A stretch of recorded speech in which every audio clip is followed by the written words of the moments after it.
Hey, Coach, how you doing? I'm good, buddy. How are you? Okay. You talked on Monday about, meet with your players the day after the Rutgers game and talk to them about tough times and persevering, and facing these things. Talk about what you've seen from them this week on the practice field. Has it been the response you're hoping to? And just kind of talk about what you've seen from them as far as their attitudes and their mindset this week. Yeah, I do. I do like the response, the way they've worked each day, and just challenge our leadership guys in different areas. The guys who I feel have to run, our offense, run our defense, and run our special teams, and then run the team, in different groups, and just being able to challenge them, to rise up, and also just to just talk to them about life and how you battle through difficult times and being able to stay the course and stay together and what that means, what that looks like. And I like the way they responded. Obviously, we got to prove it on game day. We got to come together and play our best football. Another big challenge ahead of us here this Saturday. So, but it's about locking arms, staying together, and just continue to fight. Zach and Jim Coyle. We've asked you about Dexter in a couple different ways. I guess the deeper you get into the season, just do you start to limit, I don't want to say expectations for him, but maybe almost help him manage his own expectations, I guess, in terms of saying, hey, don't stress about not being here at this point, or don't think about a hard date, just keep kind of progressing. Just kind of how do you manage him, I guess, here at what feels like maybe the end of his rehabilitation, maybe being able to get back on the field? Yeah, I do think that's important. I think you just, the open lines of communication is important as well, and continues to grow in his reps and his preparation each week is continues to expand as we move closer to getting him, ready to play. And so, and I care a lot about what he thinks and how his mind, where he's at himself and how he views himself and where he feels comfortable. So yeah, it's just we're not stopping that process, continue to grow that, and hopefully, and he's had, did some more things this week they did last week. So each week we continue to build off of that. So that's the plan, is to continue on that progress. All right, Jim and Mike Niz. Hey, Tom, how are you today, sir? I'm good, buddy. How are you? Good, sir. Thank you. Speaking of Dexter Williams, I look at last year's game at Michigan State as a key moment for Indiana. It was a kind of a similar season. Things had gone, but you guys were able to go up there and win a game that most people didn't expect in a way most people didn't expect. Do you use that as something to point to for this team from a resiliency standpoint? Yeah, I believe so. I just think from the way our guys just dug deep, made some adjustments. Guys stepped up. A guy like Dexter stepped up that hadn't been playing as much, and made some adjustments schematically to fit our guys and give them a chance. And then guys in that game, you just think about the adversity of the game and being down and coming back, and all three phases were part of the win.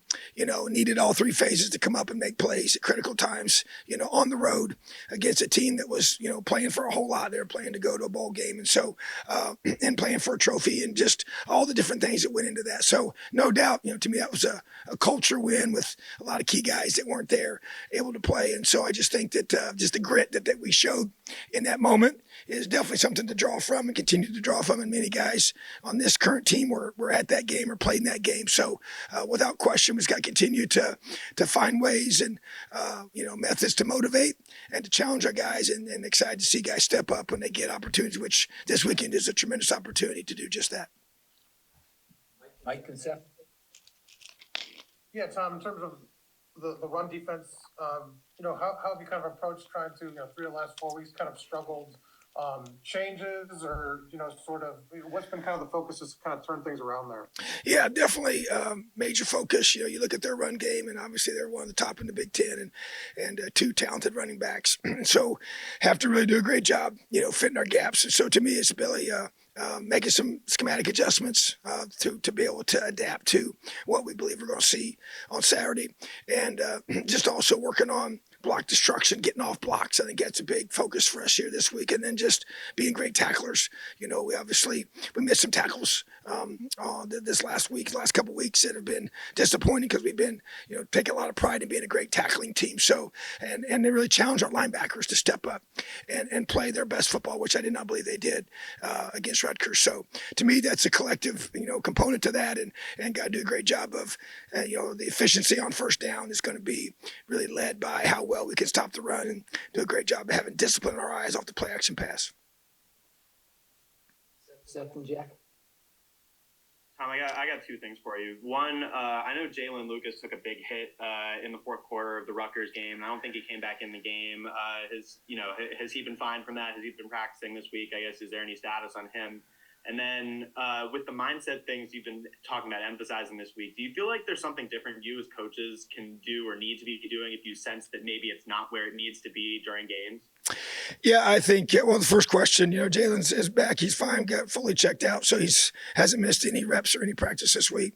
And then I would just say, anytime something's not giving you what you want, you go through, and we made some even adjustments, and I would say even some pretty, significant adjustments in our schedule this week and how we practice, especially on Wednesday, and just trying to find ways to continue to motivate and to get a response. You just think about the number of, shots that you take during the game and your body and the different things you have to play well for 60 minutes. And so just trying to find ways to give our guys, what they need to be at their best throughout the entire game, the entire 60 minutes, and then whatever happens after that too. So just really, truly, everything possible, whether it's mental, physical, structural and scheme, as well as, scheduling the things that we do with our guys and trying to get them some extra rest and also trying to get them, mentally ready in all that we do. So just, everything possible we're trying to do to be able to help our football team be successful on game day.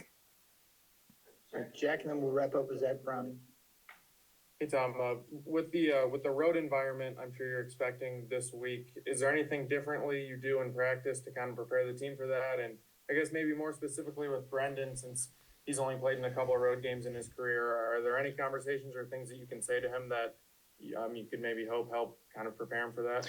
Yeah, we definitely, the noise, the crowd is a big deal, in a game like this. So in all of our practices beginning on Tuesday, we do the crowd noise and have a portable way to have, that mechanism, in some stationary spots, but as well as following the offense up and down the field so you can have it right behind them. And you can turn it off, obviously, when you're in between so you can get some things corrected.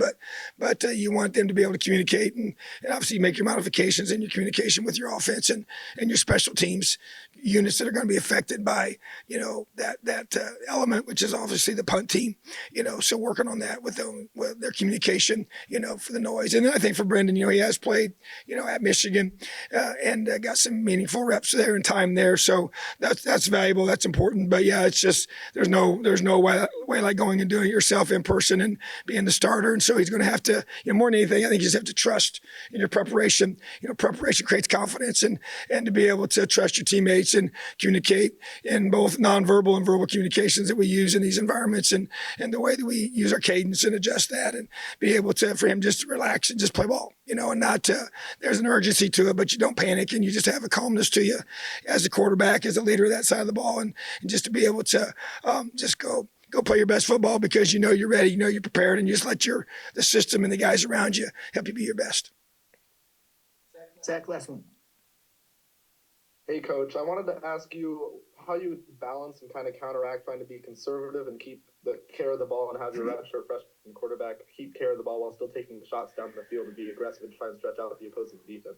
Yeah, that's a really a fine line, because you're trying to, obviously when you think about the way a game plays itself out, turnovers for an offensive unit are a big deal, and you're trying to limit those and you're trying to help allow him to make good decisions. But you also want to be, you can't be, so conservative that you can't create, explosive plays for your offense. So to me, there is a balancing act there. There's just a lot of wisdom involved, a lot of planning involved with our staff, and then having the courage to be able to make those calls at the right time. I think for our staff, that's a big deal for us to be, take calculated risks in this game. I think it's going to be very important for us to be able to create, explosive plays and some game changing plays by our offense that we're going to need to win this game. So I do feel like that he is a guy that was going to be a key for that. Whoever's in a quarterback, obviously we're expecting to be our starter. He's going to be our starter. He's going to be playing, but whoever's in there, whatever circumstance, we got to be able to have that guy